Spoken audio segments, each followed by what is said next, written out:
For a recovering perfectionist and people pleaser like myself, I've always found it super difficult to say no.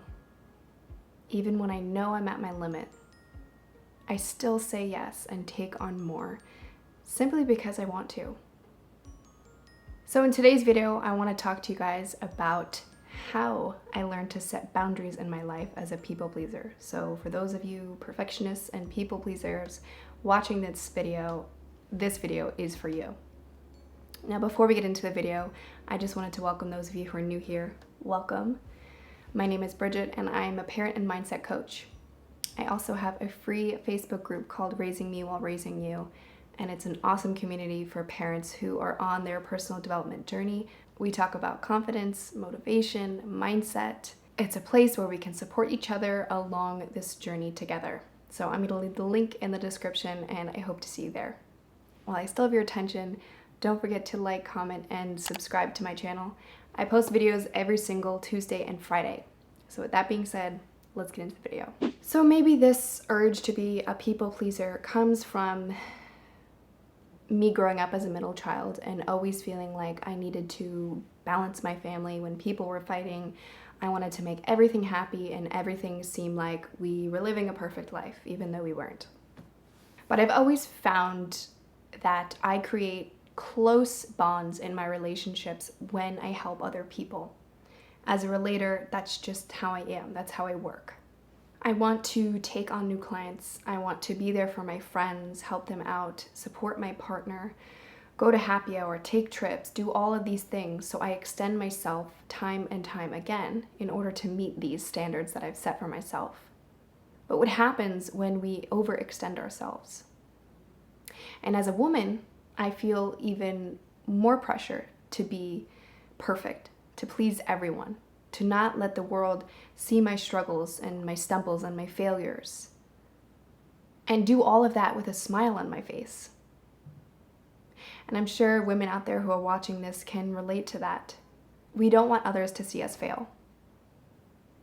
One of my favorite quotes by Brené Brown is one that goes something along the lines of, how can we expect people to respect us and value our work when we don't value ourselves enough to set uncomfortable boundaries? So essentially she's saying, how can other people respect us if we ourselves don't respect ourselves? Now, for people pleasers, setting boundaries is probably one of the most difficult things you can do. It goes against our core, our values. And this is not to say that we should wear this like a badge of honor. It goes against our sense of self, especially when it causes us to sacrifice our self-worth. Now, boundaries, we need to define them. A boundary to me means honoring myself. A boundary to me means saying no more and saying yes less. A boundary to me means accepting myself, honoring myself, and respecting myself enough to let that feeling that someone might judge me go. It means being okay with people resenting me for a little while, or people not respecting me. Because if somebody doesn't respect me, or they don't honor me saying no, then they don't deserve to be in my life.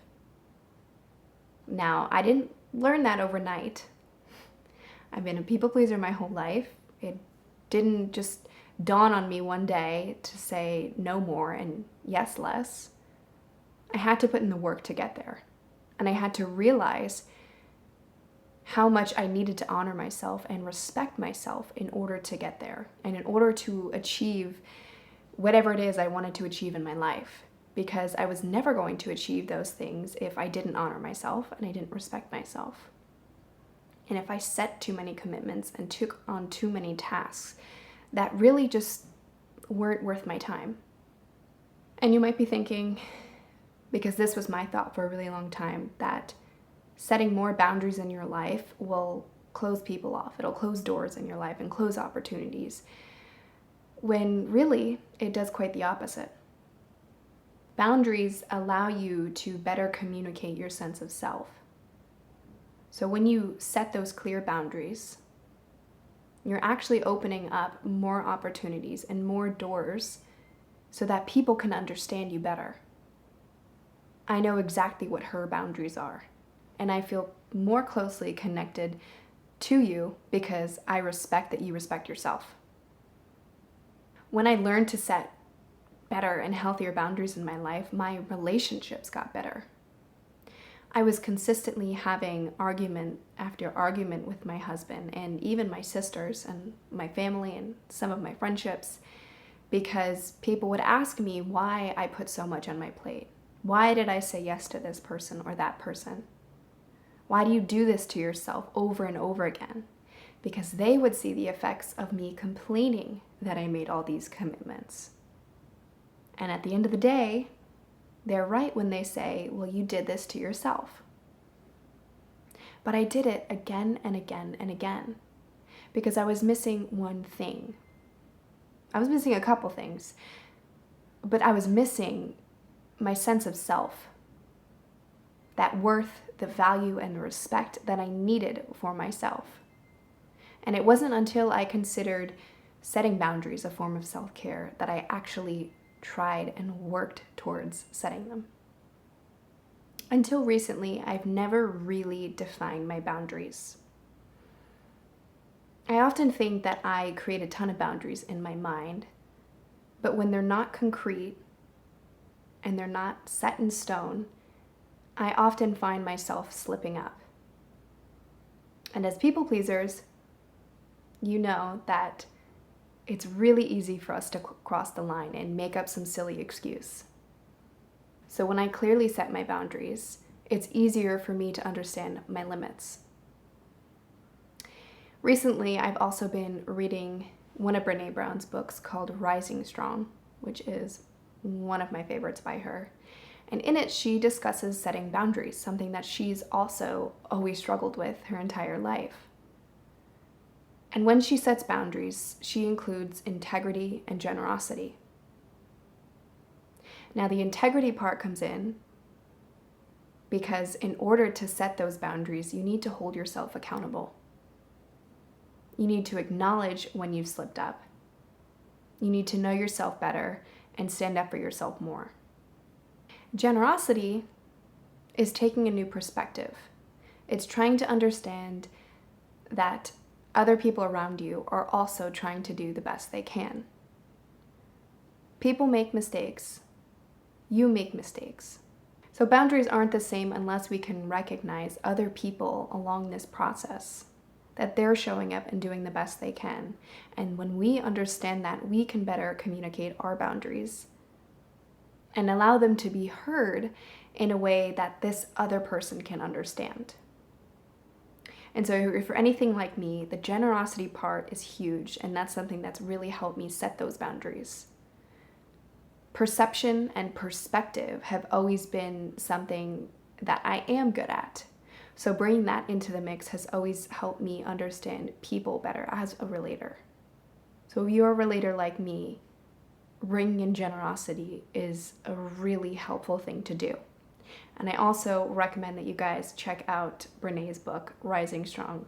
Super helpful, super knowledgeable. She's an amazing writer and speaker and researcher and everything. I love her. So definitely check her out. But at the end of the day, we can't please everyone, and we shouldn't. By setting boundaries, we can come to a deeper understanding of ourselves and know when that line is being crossed. By setting those boundaries, we can learn to honor ourselves, our truest self. We can learn to respect ourselves, bring in closer relationships in our life, and do the things that we really, really want to do. So I challenge you guys, for you people pleasers out there, this week, say no more and say yes less. Before I end today's video, I just wanted to quickly announce that spots for that free consult are open. So if you're a parent, you're going through your personal development journey, you want to have better relationships, more confidence, I really urge you to sign up for the consult. You'll get to chat with me. We can talk about what you're struggling with, see how I can help, and we will see if we're a good fit. So thank you guys so much for watching. I really hope this was helpful and useful as always, and I'll see you next time. Bye.